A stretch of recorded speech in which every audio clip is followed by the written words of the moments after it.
Apa yang ada di MHI, Khamis, 16 November. Menjadi orang kurang upaya bukan penghalang untuk berjaya.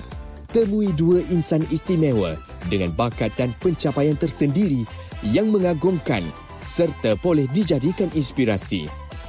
Dan apa cabaran yang ibu bapa perlu hadapi jika mempunyai anak-anak OKU? Apakah keperluan mereka daripada segi kewangan, perubatan, pendidikan dan pengurusan diri? Ikuti perkongsiannya sebentar sahaja lagi. Ya, itu perkongsian yang akan kami bawakan kepada anda. Assalamualaikum, selamat pagi. 16 November 2023, kami kembali bersiaran menemani anda di Malaysia hari ini. Saya Hanif Miswan. Dan saya Hazrina Kasim, pastinya akan membawakan pelbagai perkongsian menarik selama 1 jam ini. Jadi anda harus kekal setia bersama dengan kami. Kalau kita lihat pagi ini, cuacanya memang baik-baik saja kan. Ya. Dan hari ini juga kami nak pastikan agar semangat anda juga baik-baik seperti kami. Ya. Kita nakkan hari ini sepanjang hari walau apa saja yang kita lakukan, semuanya berjalan dengan lancar, insyaAllah. Okey, Rena cakap tentang cuaca. Jom kita terus semak bagaimana keadaan cuaca yang dilaporkan pada hari ini di sekitar bandar-bandar utama di beberapa kawasan daripada Met Malaysia ini. Kuala Lumpur okey, Kuching mungkin hujan pada ketika ini. Kalau betul ramalan tersebut boleh komen di Facebook Live kami. Kota Kinabalu, Labuan Kanga, Petaling Jaya, Alor Setar, Kota Baru juga hujan pada pagi ini. Yang lain ni cerah dilaporkan setakat ini ya. Ya. Dan kalau kita nak kongsikan hari ini juga ada amaran hujan yang berterusan, terutamanya di kawasan Kelantan, di Tumpat, Pasir Mar, Kota Baru, Jeli, Tanah Merah, Bacok, Macang, Pasir Putih dan Kuala Krai, juga di Terengganu. Hujan berterusan dijangka akan berlaku di Pahang juga, Sabah, di beberapa kawasan lah iaitu di Ranau dan Kota Belud, Sandakan. Kalau di Pahang, di Jalan Tut, Kuantan dan juga di Pekan. Bagi anda yang berlokasi di kawasan yang kami sebut ni, kena sentiasa berhati-hatilah ya. Betul, dan berhati-hati juga buat mereka yang berada di sekitar Perak dan Kedah. Perak, daerah Krian, Kinta, Hilir Perak, Kedah, Kubang Pasu, Kota Star. Di Pangkang pada ketika ini ada beberapa pusat perpindahan sementara. PPS telah pun dibuka bagi menampung jumlah masa banjir yang berada di sana. Jadi kita harapkan agar sentiasa mematuhi setiap perkara yang diberikan oleh pihak berkuasa. Ketika ini ada jugalah banjir telah pun naik di beberapa kawasan tersebut. Jadi kami doakan agar segala urusan dipermudah. Dan ada berita, Rina, yang kita ingin kongsikan. Kami juga ingin ucapkan salam takziah kepada Ina Naim sekeluarga di atas kehilangan suami tercinta Muhammad Suhaimi Saad, merupakan bekas anggota kumpulan Intim. Ini pastinya satu perkabaran yang mendukacitakanlah, dan kita juga mengharapkan agar Ina sekeluarga diberi kekuatan untuk berhadapan dengan situasi ini. Salam takziah daripada pihak MHI sendiri. Ya, betul. Dan semalam juga banyak perkara yang berlaku. Rina masih lagi memakai beronakan hijau ya. Dia macam tak boleh move on kan? Ya, betul. Okey, kalau kita tahu semalam 15 November, di mana secara globalnya ramai dalam kalangan orang awam, termasuk juga golongan selebriti, pempengaruh di media sosial yang mengambil ruang untuk sama-sama bersolidariti, mengenakan pakaian berwarna hijau, tanda sokongan kita terhadap rakyat Palestin. Betul, ada Yana Ashad, Danish Haras, ada Bobo Boy juga pergi berwarna hijau ya, untuk bersama-sama melihatkan kepada solidariti kita ini, usaha kecil kita bersama-sama dengan Palestin. 15 November kita tahu adalah tarikh kemerdekaan mereka diisytiharkan sebagai sebuah negara dan sebagai simbolik bahawa kita menginginkan kebebasan, bahawa kedamaian itu untuk kembali hadir di bumi Palestin, insya-Allah satu hari nanti ya. Terus kekal berdoa, mudah-mudahan kita ada keyakinan satu hari nanti Palestin pasti akan mendapat kemenangannya juga. Baik, seperti yang anda saksikan paparan di awal siaran tadi, itu sebenarnya antara rangkuman perbincangan yang kita nak bawakan. Hari ini kita nak melihat tentang satu topik cabaran kehidupan anak OKU sendiri. Pastinya ada banyak cabaran dan juga pengorbanan yang dilakukan. Tetapi kita juga sebenarnya kagum dengan anak-anak istimewa ini, kerana di sebalik kelemahan dan kekurangan tersebut ada kelebihan yang tersembunyi. Betul. Dan bila cakap tentang kelebihan, mereka ini lebih hebat daripada kita yang normal ini. Mereka ini ada kekuatannya untuk mencari inspirasinya dan memberikan inspirasi kepada kita semua. Dan kita nak berkenalan dengan lebih lanjut berkaitan dengan dua insan istimewa yang hebat ini. Kita saksikan terlebih dahulu bingkisan yang disediakan. Silakan. Hai, saya Marisa. Hai semua. Di sebalik kekurangan, pasti ada kelebihan. Inilah kisah dua individu istimewa. Meskipun didiagnos sebagai anak autism dan mengalami kelewatan bertutur sejak berusia 6 tahun, Muhammad Syafiq Badarul Hisham membuktikan dia mampu menjadi pelajar cemerlang di peringkat universiti. Lelaki berusia 33 tahun ini pernah menerima anugerah Outstanding Alumni Award pada tahun 2018 selepas memperoleh anugerah dekan pada setiap semester di Kolej Islam Antarabangsa IIC.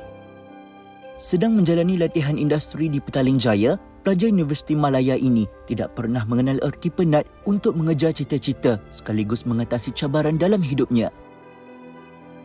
Lain pula kisahnya dengan Nur Marisa Hana Anwar, 12 tahun. Disahkan mempunyai disleksia pada tahun lalu, dia berjaya menarik perhatian masyarakat dengan kelebihan dalam seni lukisan. Hanya menggunakan 2 jari dan perisian dalam gadget, Marisa boleh menghasilkan karya seperti watak kartun dengan begitu pantas dan cantik.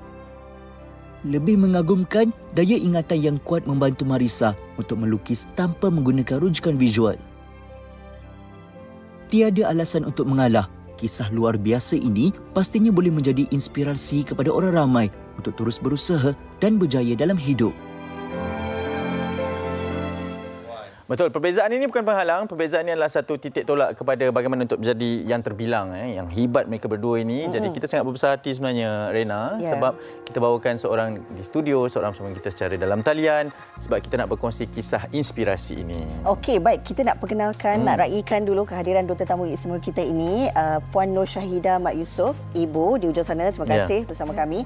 Dan juga anak istimewa ini, Nur Marisa Hana, pengidap disleksia yang baru berusia 12 tahun, tapi kita nak tahu kejap lagi apa kelebihannya. Betul, tapi memang saling tak tumpah ya. Photostat. Kopi betul-betul ni ikut muka ibunya. Terima kasih bersama kami. Tapi kami nak perkenalkan juga seorang lagi tetamu secara dalam talian. Panggilan video adalah Muhammad Syafiq Badarul Hisham, seorang yang hebat pengidap autism. Tapi bersama kita. Assalamualaikum Syafiq. Waalaikumsalam warahmatullahi wabarakatuh. Sehat ya pagi ni? Alhamdulillah sehat. Wah, sedap suara, bersemangat kita dengar. Okey. Kita satu persatu dulu, kita bersama dengan mungkin dengan ibu yang dulu, Puan Nur Syahidah Mat Yusof bersama dengan Marisa. Baru tahu ni, kurang dari setahun kabarnya disahkan ketika berusia 11 tahun ataupun kan? Sebelum tu masa umur dia 9 tahun dah nampak dah. Dah bawa pergi pemeriksaan. Rupanya pihak hospital cakap masalah mata.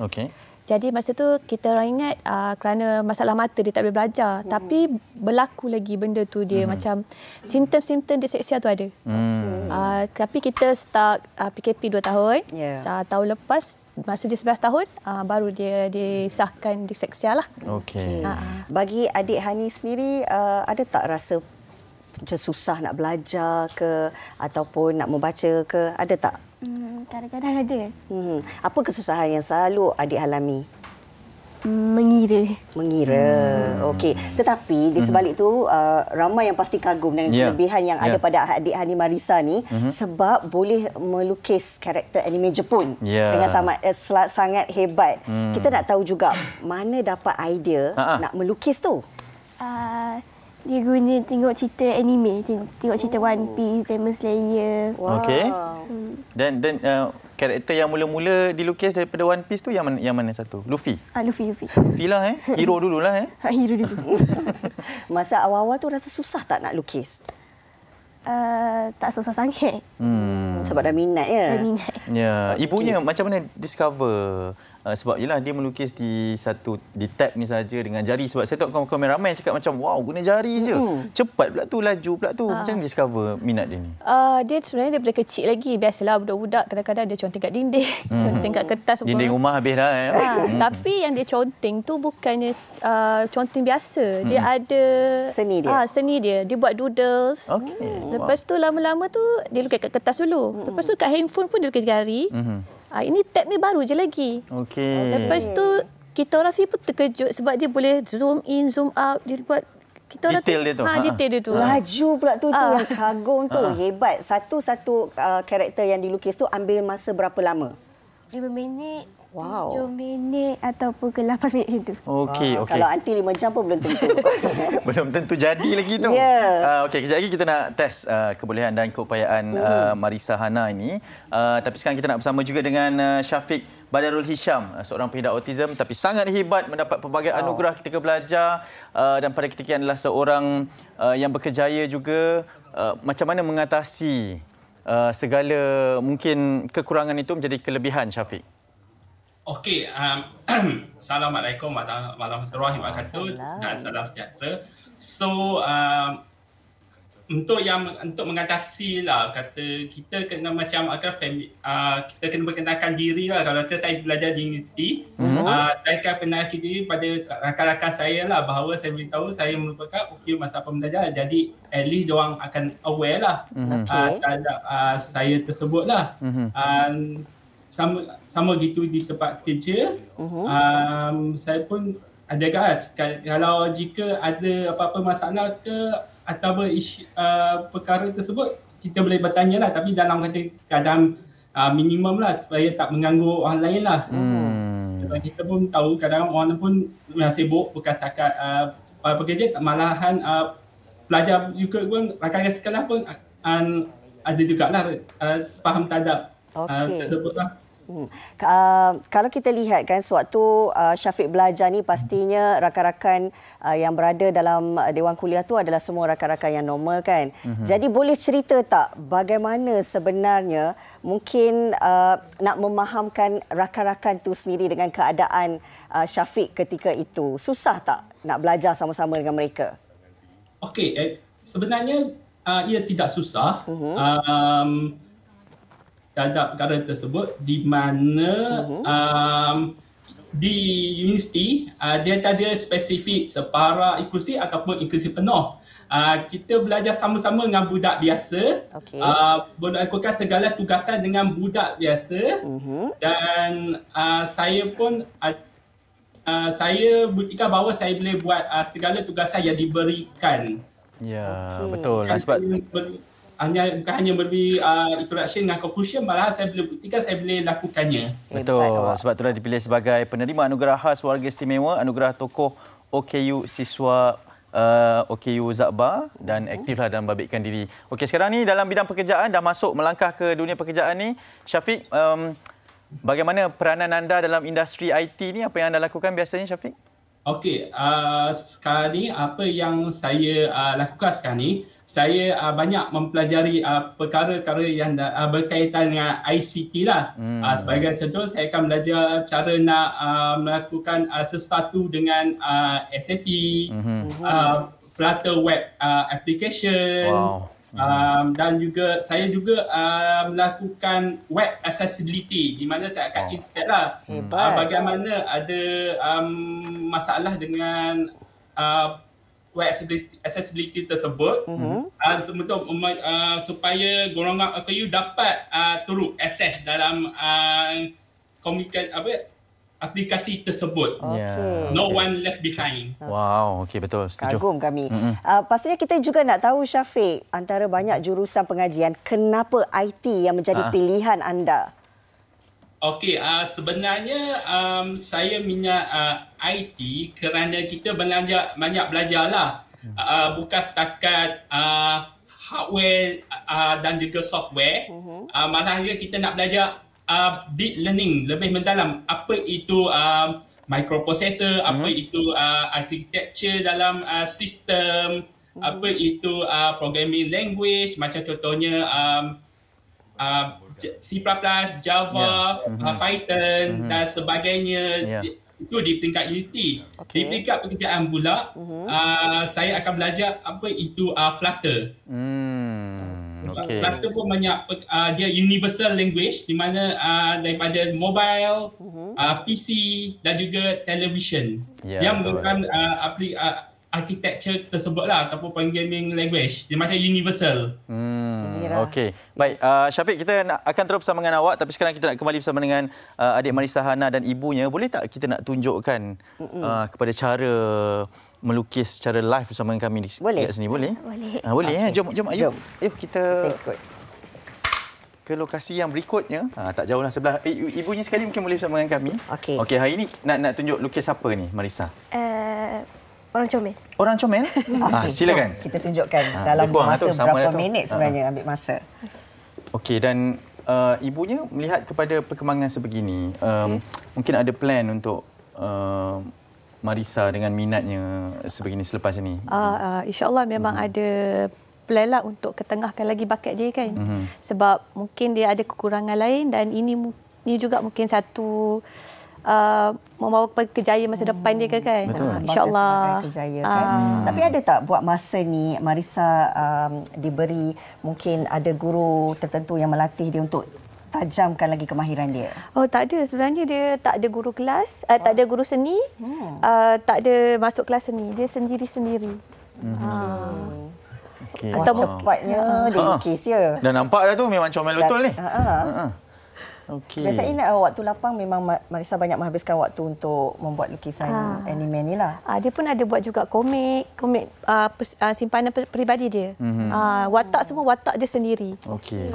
Dan apabila disahkan menghidap disleksia ini, macam mana untuk menyeimbangkan proses pembelajarannya juga dalam pembesarannya dalam masa sama dengan minat ini, Puan? Dia kena seiring lah. Walaupun orang kata tak apalah, sebab disleksia dia tak payah belajar. Tak juga. Kami cuba balancekan. Waktu belajar, waktu melukis, kami balancekan lah. Tak adalah setiap masa dia asyik melukis je kan. Belajar jangan tinggal juga lah. Sama-sama juga lah. Marissa berapa adik-beradik sebenarnya? 3. 3 adik-beradik. Dan bagaimana memberi kefahaman kepada adik-beradik yang lain untuk memberi orang kata semangat dan juga support lah kepada Marissa? Yang support dia abang dia, yang banyak komen pasal lukisan. Lepas tu bapak dia. Yang adik dia mungkin tak faham sebab adik dia autism. Tapi adik dia pun ada juga tiru gaya dia, jenis lukis kat tab guna jari juga yang tu. Dia nampaklah kat situ. Okey, dalam dia mungkin mengikut jugalah kebolehan yang ada ya. Sebab ni salah satu cara juga untuk mereka berkembang secara pembelajarannya. Okey, Marissa dah hampir siap dah tu. Siap. Dia nervous. Betul. Tak apa, tapi ini pun dah memang betul nampak dah comel dia Marissa. Mulut dia mana kata? Inilah yang dikatakan jari emas ni, kan? Dalam masa yang kita berikan ini agak singkat, tetapi boleh fikirkan idea untuk hasilkan satu karakter yang comel katanya. Dah ada nama ke karakter comel ni? Mia. Nasib baik bukan Rena Okey, tak boleh. Alright, dia tengah nak buang mulut dia tu. Sebab Ada struggle sikit. Struggle sikit. Ini kelebihan, salah satu kelebihan yang ada pada anak-anak disleksia. Mereka ini bukan sahaja pintar tetapi ada kreativiti tersendiri. Dan kalau kita tengok anak-anak disleksia ni, dia mempunyai empati yang sangat tinggi. Dan kalau kita tengok karakter adik Hani Marissa ni, orangnya sangat lemah lembut, bercakap pun lemah lembut. Dan okey. Syafiq masih lagi bersama kami kan? Ya, betul. Syafiq nampak tak lukisan ni? Cantik. Syafiq ada kebolehan tak untuk melukis ataupun hobi Syafiq sendiri apa? Okey, untuk hobi saya, kalau saya berminat memasak. Wow. Okey. Berkebun, mendengar muzik dan radio. Okey. Pada masa sama saya suka bergambar, berjalan-jalan serta membaiki komputer lah. Dan juga saya juga boleh menyanyi juga. Nyanyilah sesuai. Nyanyilah sikit. Boleh belanja kami tak? Boleh. Okey, silakan. Lagu apa tu? Teguh Mimpi. Okey. Silakan. Dinyanyikan oleh Lakan Idris. Okey, silakan. Mungkin mereka yang familiar dengan OST Anak Sena yang mana teguhkan diri demi mimpimu, kau akan meraihkan setiapnya cabaran dan semua pasti akan saksikan kejayaan. Buktikanlah hatimu, cekalkan jiwamu, kan semua pasti akan saksikan kejayaan. Wow. Terima kasih belanja kami menyanyi hari ini. Sama-sama. Marissa dah siap ya? Marissa pun dah siap. Wah, comelnya. Biasa. Yalah, tapi memang nampak, memang dah jadi dah, dan ini antara bakat istimewa. Jom kita adik bagi Marissa kita. kamera tunjukkan hasil kerja adik Marissa ni. Okey tak? Puas hati tak? Kurang sikit.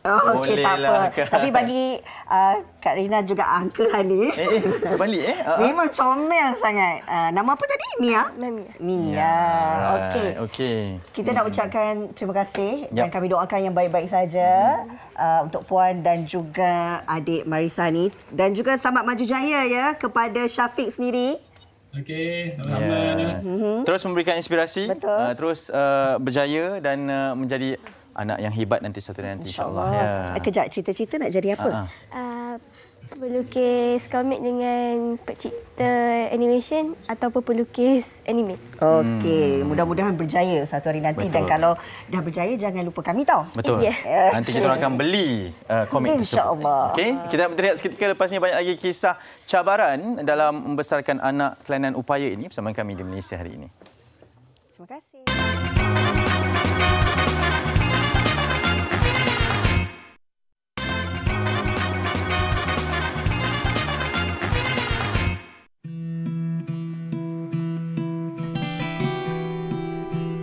Golongan orang kurang upaya atau OKU bermaksud mereka yang mempunyai ketidakupayaan dalam jangka masa panjang dalam pelbagai aspek sehingga terdapat halangan yang mungkin tidak dapat melibatkan diri sepenuhnya dan secara efektif dalam masyarakat.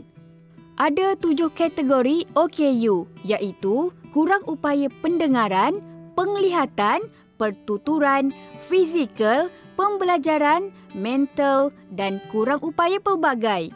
Bagi ibu bapa, menimang cahaya mata adalah satu anugerah yang terindah. Namun, apabila anak dilahirkan tergolong dalam kategori OKU, bagaimana ibu bapa perlu merancang kehidupan anak dengan sebaik-baiknya agar kesejahteraan mereka terpelihara.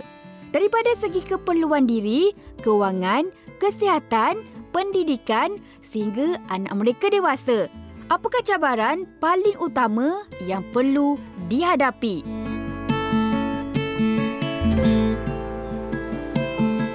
Itulah, menjaga anak ini sememangnya ada cabarannya tersendiri. Apatah lagi anak OKU, ada pelbagai cabaran. Kadang-kadang ibu bapa ni perlu melakukan pelbagai pengorbanan, termasuklah masa, tenaga, wang ringgit. Dan ada juga ibu bapa yang sanggup berkorban kerjaya. Betul. Hari ini kita nak bawakan, kita anggap ini sebagai ibu yang sangat hebatlah. Kerana dikurniakan 4 cahaya mata, 2 daripadanya adalah anak OKU. Jadi hari ini kita nak santuni Puan Khairul Rushfi Liza Kamarudin, ibu kepada adik Abdul Alim Syahmi Abdul Hakim, anak kedua yang mengidap autism spektrum, dan juga Abdul Haris Najmi Abdul Hakim, anak bongsu yang mengidap sindrom Down. Ya, terima kasih kerana sudi bersama kami Puan dan juga anak-anaknya Alim dan juga Haris. Terima kasih sudi bersama kami pada pagi ini sebab kita nak memberikan mungkin satu perkongsian bersama dengan semua yang menonton. Saya percaya ramai juga yang di luar sana pada ketika ini menghadapi situasi yang hampir sama, seakan sama, juga dengan cabaran membesarkan ahli keluarga yang disayangi berdepan dengan perbezaan daripada kita. Puan, 2 daripada 4 anak ni ialah apabila sekarang semakin besar, dewasa juga. Ketika pertama kali, ketika awal mungkin dengan kelahiran Abdul Alim ni, macam mana penerimaan tersebut tu Puan? Okey. Sebelum tu, terima kasih TV3, MHI. Saya nak perbetulkan sikit. Ayahnya Abdul Hakam, bukan Abdul Hakim. Okey, Abdul Hakam. Baik. Maaf ya. Maaf ya. Okey, tak apa. Tadi soalan pertama, bagaimana perasaan pertama kali bila Alim dilahirkan, dia anak yang kedua. Saya masih seorang ibu yang muda. Permulaannya saya pada awalnya saya tak berapa pasti. Tapi orang yang pertama yang detect that there's something wrong with him ialah arwah ibu saya. Mungkin dia seorang emak yang lebih berpengalaman kan, jadi dia nampak perkembangan tu mungkin lain sikit daripada anak-anak yang lain. Perasaannya masa tu ialah tak tahu nak rasa apa sebenarnya, tapi lepas ibu saya cakap, dia kata bawalah Alim ni. Dia kata ke jumpa pakar. So saya pun bawa. Dan kali pertama bila masuk je, doktor macam terus cakap, saya pun cakap ada behavior dia tu, dan dia buat a very simple test. Dia tepuk belakang Alim, bukan dia tepuk tangan, bukan tepuk belakang, tepuk tangan, just to tengok dia punya response, and his immediate response was hearing. So the first diagnosis yang kita dapat pasal Alim ialah berkenaan pendengaran dia. Dan selepas tu baru macam nampak behavior lain lah. So Alim punya masalah bukan sahaja satu. So dia ada masalah pendengaran masa dia kecil. And then juga masalah-masalah behavior lah. So pada masa tu, sekarang dia 24. 20 tahun yang dulu kita tak berapa awareness about ni to mothers mungkin agak limited. Jadi masa tu we just go as per what we we thought we could do at that time lah. So perasaan tu macam bercampur-campur sikit dan saya dah ada anak-anak lain. Sebab masa Alim was first diagnosed, pertama kali sebab jumpa doktor, masa tu saya dah mengandungkan anak yang ketiga. Jadi kalau nak katakan perasaan tu tak tahu sebenarnya. Tapi kita cuba je apa yang terbaik kita buat that time. Baik. Apabila berdepan dengan situasi tersebut, doktor pun dah diagnose adik Alim ini ada autism dan sebagainya. Bagaimana mungkin, sebab waktu tu pun juga tengah hamil kan, dari segi persediaan mental kan, nak menerima hakikat tu satu. Mungkin dalam fasa tu antara penafian dan juga nak penolakan untuk percaya benda tu sebenarnya terjadi. Apa agaknya mungkin persediaan puan dan juga suami lakukan waktu itu? I must say, saya minta maaf kalau saya campur cakap. Boleh. I must say at that time memang saya rasa saya tak ada sampai panik, tapi tak tahu tu macam sangat kuat dan kita mengandung kan. Tapi alhamdulillah masa tu ibu saya masih ada. Jadi saya rasa saya kuat di situ. Suami dan anak-anak masa tu masih kecil lah. Saya kata ada anak pertama dia dan mengandung anak yang ketiga. Kalau nak kata masa tu saya tenang, saya mengaku memang saya tak.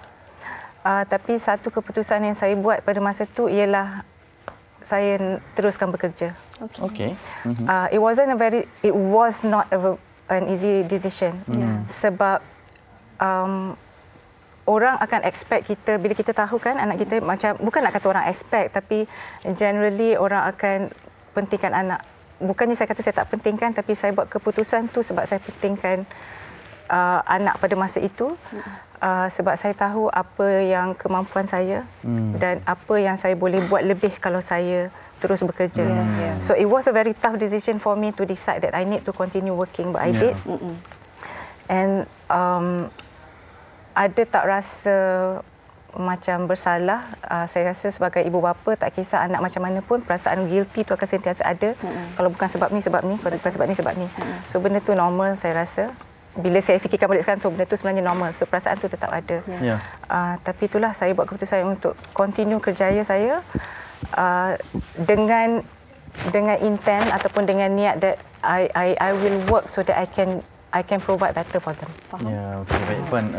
Kemudian itulah kisah bersama dengan Alim, anak ketiga yang dikandung pada ketika itu, dan kemudian hadir pula satu lagi anugerah Harith Najmi pula dah berusia 19 tahun pada tahun ini. Alhamdulillah. Dan melihat kepada cabaran dugaan yang pertama, sebab saya teringin nak tahu tentang cabaran kewangan yang dihadapi membesarkan anak-anak istimewa ini. Sebab kita biasa mendengar cabaran keluarga ada 4 anak, cabaran kewangannya berbeza. Tapi apabila 2 ini diuji dengan keistimewaan sebegini, bagaimana cabaran menguruskan kewangan untuk mereka ni? Sebab rawatan, bantuan semua tu mungkin berbeza kan? Betul. Again, I think decision to continue working tu pada saya, it work for us. Sebab betul keperluan kewangan tu sangat besar untuk mereka. Dan alhamdulillah saya masih bekerja. Masih sekarang? Masih bekerja. Saya nak pergi kerja ni lepas ni. So perancangan kewangan untuk anak-anak ni, first is safety. So safety in terms of kita kena ada perancangan yang membolehkan mereka sentiasa selamat. So perancangan yang education. Untuk education, macam Alim memang saya ambil education plan very early. So dia orang lahir je saya dah ada education plan untuk dia. Untuk Harith, sebab Alim he was diagnosed at the age of about 2. So saya ambil dia punya education plan dia much earlier. So masa tu kita tak tahu dia masa dia baby kita tak nampak dia berbeza sangat. Whereas untuk Harith bila dia lahir kita tahu dah dia memang Down syndrome. Jadi tak bolehlah nak ambil education plan untuk dia.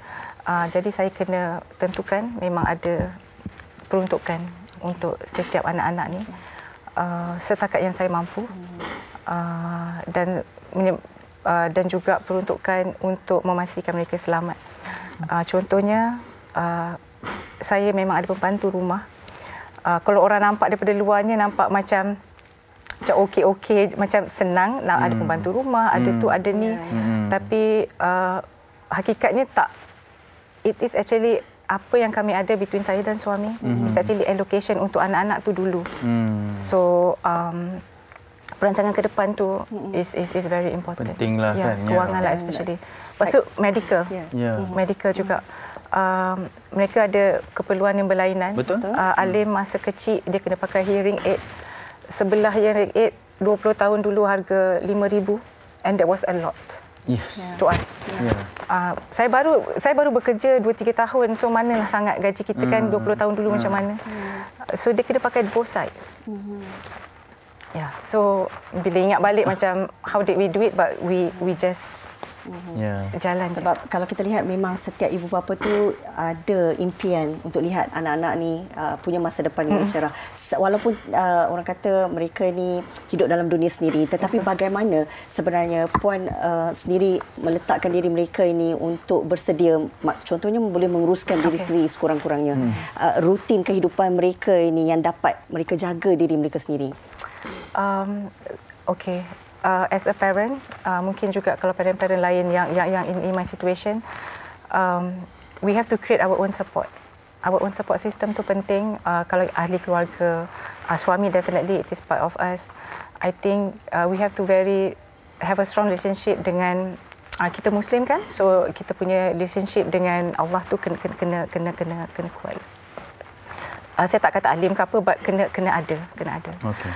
And untuk preparation dia orang untuk mengurus diri, untuk keluar, untuk face the orang kata reality kehidupan ni, itu memang saya nak bagi kredit kalau boleh is actually kepada kedua-dua anak perempuan saya. Kakak yang sulung dan yang nombor 3. Yang tengah nombor 3. Yang ni diapit oleh perempuan ya. Yes. I think daripada kecil memang of course education tu every parents want to give the best education to everyone, normal ataupun tak normal. Tapi anak yang perempuan ni kedua-duanya memang daripada kecil saya prep dia, your education is important but these are your brothers. So priority dia orang memang dekat inilah yang untuk eselon tu adik-adik. So they are very supportive. Memang daripada masa dia orang sekolah sampai sekarang. So macam they all lah yang actually bantu banyak sangat kedua-dua ni untuk be who they are today. Ya betul. Dan kalau kita bawa perhatian ke studio pada ketika ini, Haris ni dari tadi tengok je wajah dia di kaca televisyen sendiri. Dan juga Alim difahamkan pada ketika ini boleh buat sesuatu di rumah. Sekarang tengah buat apa ni Alim? Pakai mic. Ada mic. Ada mic. Saya lukis kat rumah ada selepas dekat Malaysia Institute of Arts dari diploma in fine art. Okey, ambil diploma. Alim ada diploma in fine arts. Dia graduated I think masa PKP. So itulah I think apa yang Alim dapat hari ini sebenarnya beyond my expectation sebenarnya, sebab going through the schooling period was very tough. Masa dia masih ada behavioural problem masa sekolah rendah. Then kita orang ambil keputusan untuk, sebab dia macam in between. Kita ada PPKI, right? Macam Haris memang attend PPKI. Betul. Yang memang apa government school memang because he's a very clear case of Down syndrome, dan isu dia itu dia kita tahu apa nak buat. Alim dia ada mix concerns lah. So pernah masukkan dekat PPKI sekejap, tapi masa tu sebagai parents masuk tapi kita nampak dia regress sangat. Right. So we pull him out, masukkan balik dekat mainstream tapi tak boleh pick up. So he was in between. So what did we do? We decided to find a school yang sanggup terima dia, sekolah yang berbayar, sekolah swasta. Yang boleh terima keadaan dia macam ni tapi boleh be part of the mainstream. So kita jumpa satu sekolah dan pengetua principal yang sangat supportive of us. Dan the other decision that I made at that time is actually saya turunkan grade dia 2. Sebab 2 grade ke bawah supaya, sebab dia ada masalah untuk process, memory, absorption and all that, communication and all that. So kalau dia nak pergi masuk dekat level yang sepatutnya dia masuk, dia akan terus lost. Okey, faham. So saya turunkan grade dia. It was a very tough decision juga, but it was a very conscious decision that I make untuk dia supaya dia boleh cope. Ya. Okay. Dan hasilnya diploma lah sekarang.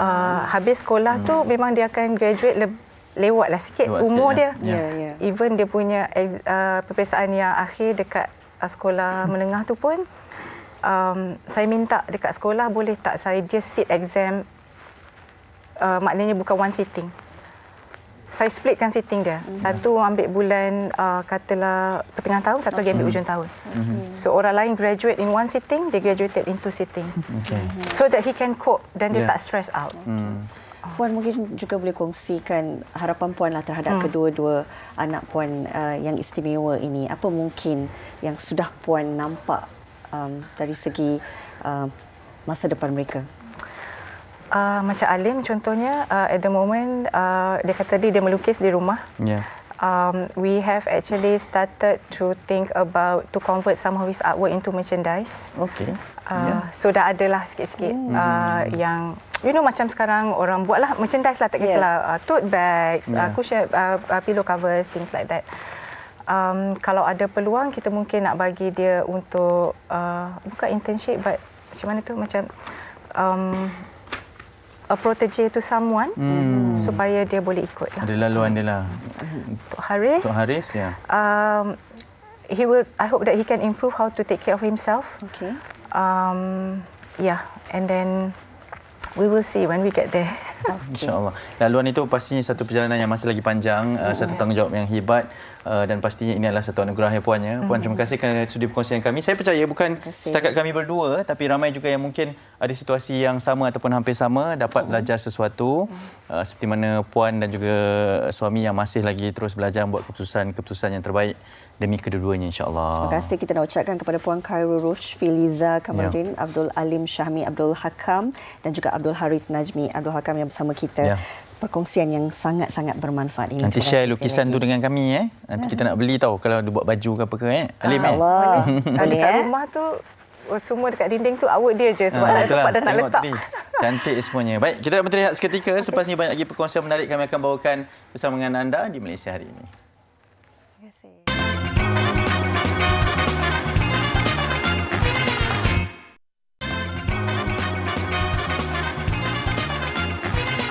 Baik, kembali bersama dengan kami di Malaysia hari ini. Kita nak berikan kepada anda ini berkaitan dengan informasi bantuan musim sejuk Gaza dan juga Syria, dan banyak perkara lah kita nak kongsikan berkenaan dengan bantuan ini. Untuk itu kita bawakan Al-Fadhil Ustaz Jafri Abu Bakar Mahmudi, Duta Khas Global Ihsan Relief GER Malaysia. Assalamualaikum. Selamat pagi Ustaz. Waalaikumsalam warahmatullahi wabarakatuh. Ya, masih terus bersolidariti dengan hijau Ustaz ya. Carry forward.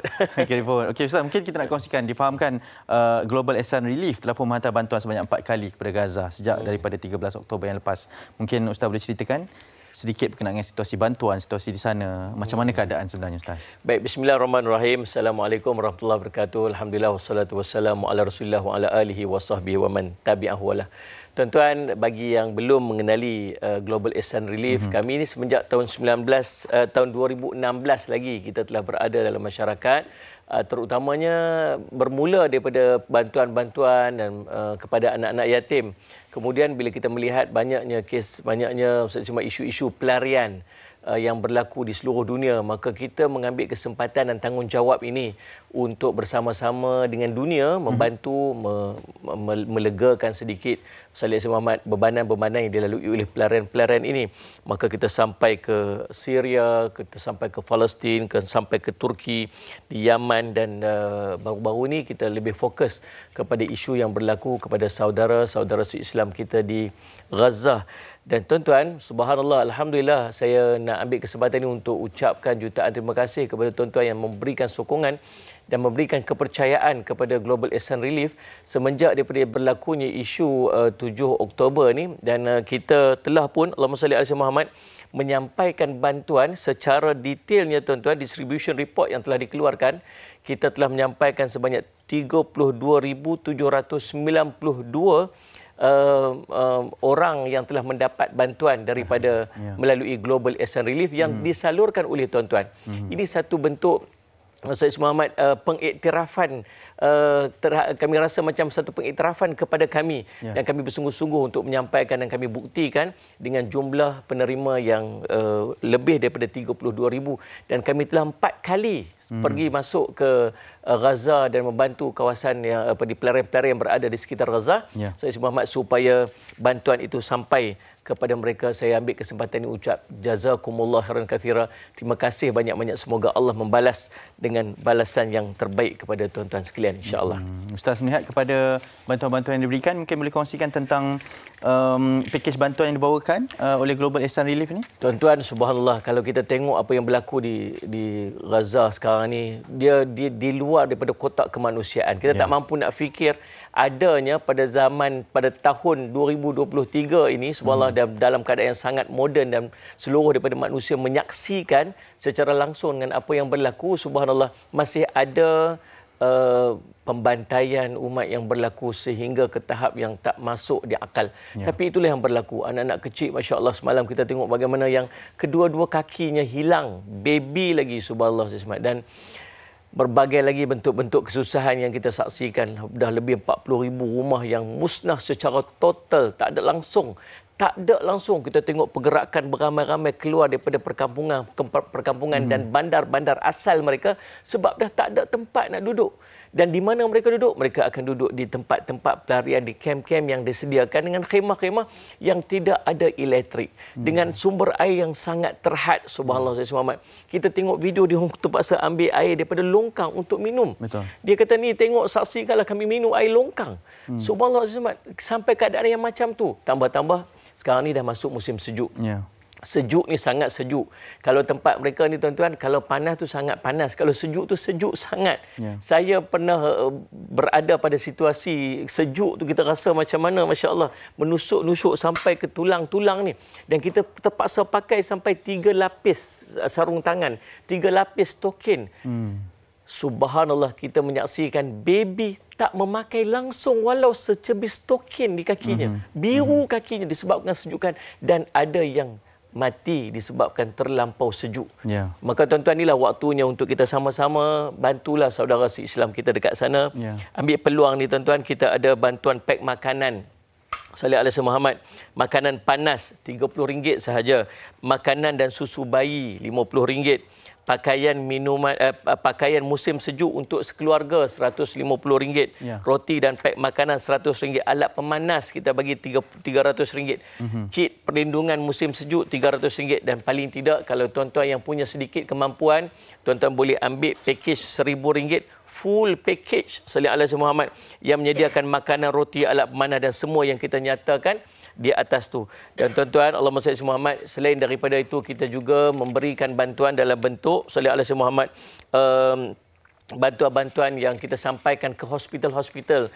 Baru-baru ni kita hantar minyak, kita hantar gas dan sebagainya untuk kemudahan-kemudahan di hospital untuk merawat pesakit-pesakit yang cedera dan pesakit-pesakit yang meninggal dunia. Allahumma salli Muhammad, sampai tak muat dah hospital tu, kita tengok, masya-Allah. Ya, betul. Dan Ustaz melihat kepada keadaan sana memang sangat menyedihkan.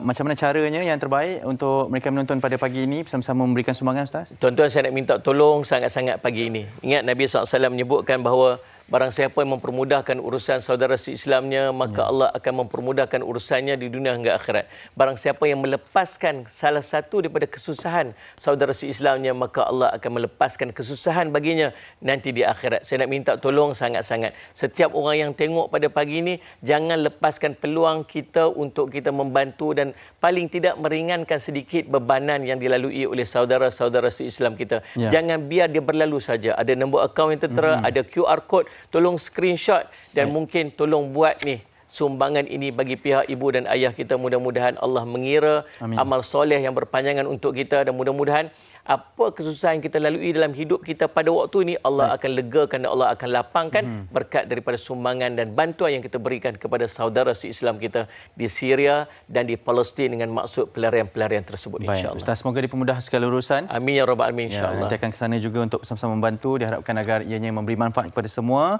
Dan kita nak sambung pengisian kita di Malaysia hari ini. Rena ada perkongsian yang berikutnya. Silakan. Terima kasih Hanif. Ini kita nak bawakan sebenarnya berita rangkuman dunia. Ini kisah Hospital Al-Shifa yang diserang tentera Israel dan kisahnya juga ada dipaparkan di berita harian dalam segmen dunia hari ini. Tentera Israel gagal buktikan ada terowong. Tentera Israel menyerbu hospital terbesar di Gaza semalam kerana mendakwa ada terowong bawah bangunan itu dijadikan pusat pejuang Hamas. Namun menurut Al Jazeera sehingga petang semalam tentera Israel masih gagal membuktikan dakwaannya ada terowong dan kemudahan pejuang Hamas di bawah Hospital Al-Shifa. Banyak perkongsian yang kita nak bawakan lagi dalam rangkuman berita dunia ini. Anda saksikan.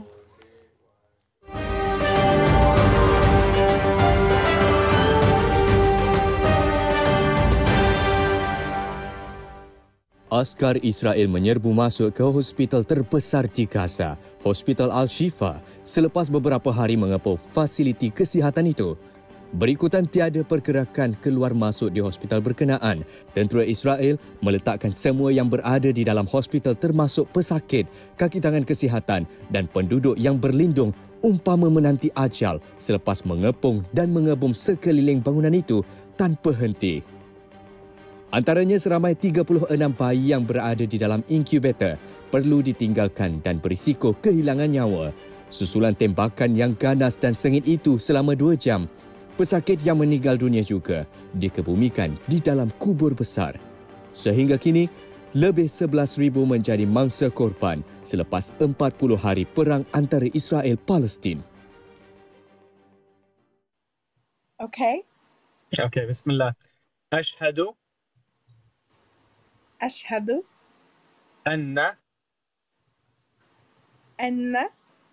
la ilaha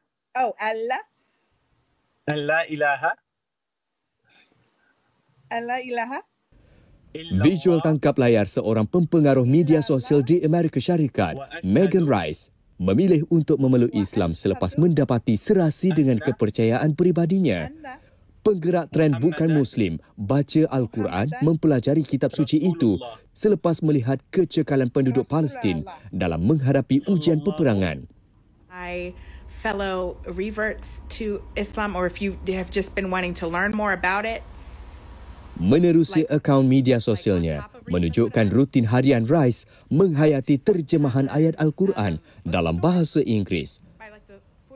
Lafaz kalimah 2 syahadah itu dilakukan ketika sesi live bersama seorang pendakwah dari Syria. That there is no God. But God. And I bear witness. That Muhammad. Is his final messenger. And prophet. MashaAllah, takbir. Allahu Akbar.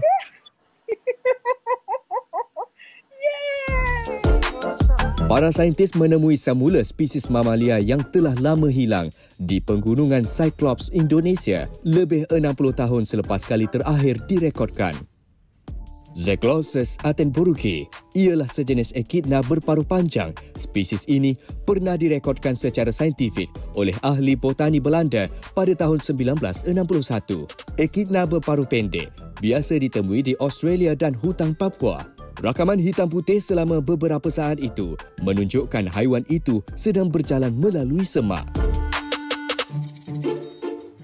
Itu di antara rangkuman berita dunia yang kami bawakan. Rasa sangat terharu apabila Megan Rice telah memeluk agama Islam. Sebenarnya ramai lagi dalam kalangan orang awam yang sebenarnya mengambil langkah untuk mendekati Al-Quran, memahami isi Al-Quran dan juga memeluk Islam. Salah seorangnya lagi, ini dia Abby Hafiz, seorang pepengaruh juga yang sudah pun memeluk Islam. Inilah yang dikatakan ada rahmat yang tersembunyi di sebalik kejadian tragedi yang berlaku. Blessing in disguise. Mudah-mudahan ianya juga akan membuka lagi mata dunia yang lain untuk sama-sama mendekati agama Islam. Kita nak berehat seketika, kembali lagi bersama Emil Syai selepas ini.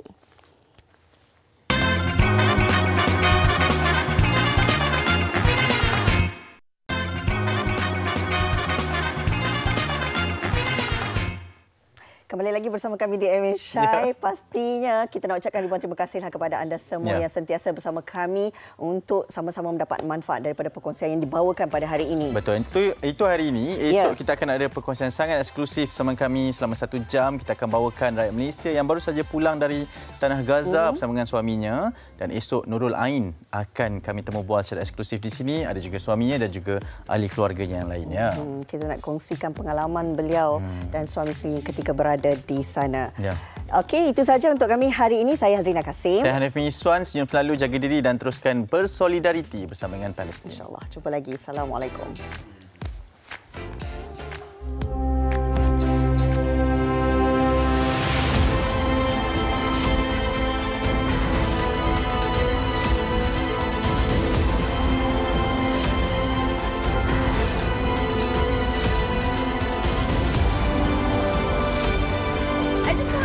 Doctor or anything to help my people like that.